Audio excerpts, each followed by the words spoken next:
عظمہ بخاری, طاہرہ اورنگزیب صاحبہ, اور مردوں میں اگر میں بات کروں تو فیاض الحسن چوہان اور شیخ رشید.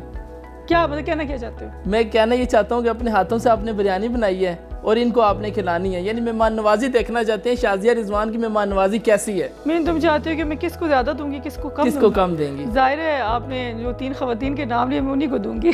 تو یہ جو مہمان آئے ہیں اللہ کی یہ مہمان رحمت کو آپ کے پانی گھر. ان کو کولڈ ڈرنک ہوں گی, اپنے پیے کو بولوں گی کولڈ ڈرنک بنا کے ٹرکھاؤ ان کو. ایسا تو نہ کریں نا, دیکھیں جن کے ساتھ واقفیت ہوتی ہے ان کو ویلکم کیا جاتا ہے, جن کے ساتھ کوئی سلام دعا نہیں تو ان کو ڈرائنگ روم میں نہیں بٹھایا جاتا. اچھا, thank you so much madam for your time. انشاءاللہ امید کرتے ہیں ناظرین آج کی ABN ڈیجیٹل کی اسپیشل پوڈ کاسٹ آپ کو پسند آئی ہوگی. تب تک کے لیے اپنے میزبان کو اجازت دیں, اور آخر میں ایک بار پھر میری طرف سے تمام اہل اسلام کو ABN نیوز کی جانب سے, ABN ڈیجیٹل کی جانب سے تمام اہل اسلام کو عید الاضحیٰ کی بہت بہت مبارک ہو. Thank you so much.